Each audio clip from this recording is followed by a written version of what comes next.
उत्तराखंड के गृह सचिव दिलीप जावलकर ने आज रुद्रप्रयाग पुलिस कार्यालय का निरीक्षण किया। उन्होंने सीसीटीवी कैमरों के फीड की जांच की और केदारनाथ धाम यात्रा की तैयारियों की समीक्षा की। उन्होंने यात्रा के दौरान यातायात व्यवस्था, भीड़ नियंत्रण और सुरक्षा के उचित उपायों के बारे में चर्चा की।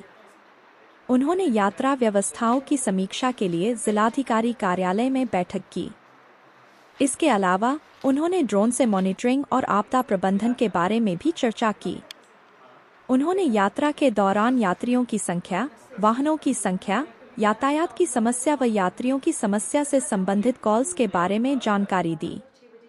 उन्होंने बताया कि जनपद को 3 सुपर जोन, 8 जोन व 26 सेक्टरों में विभाजित किया गया है। उन्होंने बताया कि इस बार की यात्रा में ड्रोन से भी मॉनिटरिंग की जा रही है। उन्होंने केदारनाथ धाम यात्रा को सुरक्षित, सुगम बनाए जाने हेतु उचित उपाय, भीड़ नियंत्रण व प्रभावी यातायात व्यवस्था बनाए रखने के निर्देश दिए। सर उसमें बस हम तभी चलाते हैं सर कि जब हमें रिक्वायरमेंट हो, जैसे सुबह 6 बजे हमारी लाइन के सर में हम चलाते हैं सर कि दोपहर में 12 बजे के आसपास एक चलेगा और शाम को 6 बजे।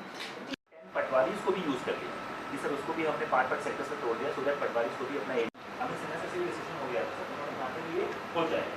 तो मैंने कहा सर जो आज आपको 150 मिलियन से शायद वो वहाँ से तो बट मेरे को चेक करा कि कहाँ से हो जाएगा, कोई दिक्कत हो जाती है। तो उन्होंने देखा कि जवाब लेके सर जो आपने थैंक्स टू यू सर 31 मई तक हो गया सर।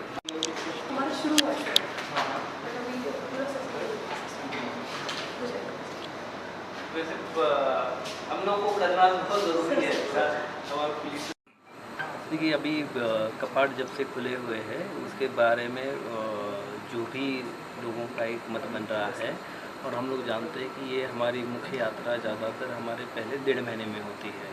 लगभग 75% जो है 70-75% यात्रा हमारे पहले 1.5 महीने में ही पूर्ण हो जाती है और उसमें से हमारा जो पहला कुछ दिन है उसमें सबसे ज़्यादा भीड़ रहती है। कपाट ओपनिंग के दिन सबसे ज़्यादा भीड़ रहती है। उसके बाद का वीक जो है उसमें बहुत भीड़ रहती है। उसके बाद वीकेंड्स जो आते हैं हमारे या फिर जिसमें लॉन्ग हॉलीडेज़ रहते हैं उसमें बहुत भीड़ रहती है। और यही और या फिर दूसरा हम लोगों का जब वेदर का कोई वेदर जैसे ख़राब होता है तो तब हम लोगों को इस बराबर में विशेषकर विश्वास है।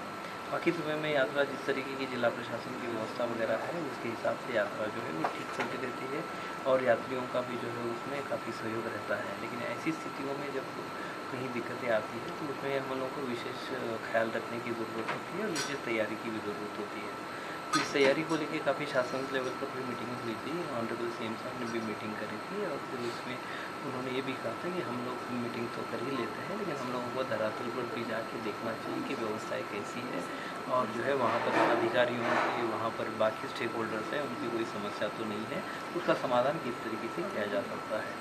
तो इसी के क्रम में आज मैं यहाँ पर पहुँचा हुआ था और हमने हमारी पुलिस व्यवस्थाओं के संदर्भ में काफ़ी डिटेल में हमने निरीक्षण कर लिया गया था। नए जो लगभग 50 से ज़्यादा यहाँ पर कैमरेज लगे हैं, CCTV लगे हुए हैं। हम लोगों के जो कम्युनिकेशन की व्यवस्था है वो काफ़ी अपग्रेड हुई है। इनफैक्ट मैं भी जब यहाँ पर था उसके हिसाब से मैं जब कंपैरिजन करता हूँ तो व्यवस्थाएँ काफ़ी जो है वो इम्प्रूव हो गई है। डिप्लॉयमेंट जो है वो काफ़ी समय से हो रखा हुआ है। कुछ अतिरिक्त PRD की आवश्यकता जिला प्रशासन ने बताई गई थी और वो भी अभी शासन से उसके आदेश हो गए हैं और वो भी अतिरिक्त व्यवस्था भी आएंगी।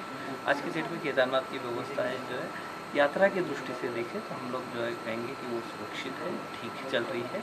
लेकिन अभी हम लोग जैसे जानते हैं कि हम लोग की समस्या हुई है यमुनोत्री गंगोत्री में, विशेषकर गंगोत्री में जो जाम लगा हुआ है उसके चलते यहाँ पर जो यात्रा आएगी वो काफ़ी लेट से यहाँ पर फिर क्राउड बढ़ने की संभावना है। तो उसको देखते हैं कितनी तैयारी है और उसको किस तरीके से सुव्यवस्थित किया जा सकता है उसके बारे में चर्चा हुई और सभी अधिकारियों के साथ यहाँ वार्ता हुई।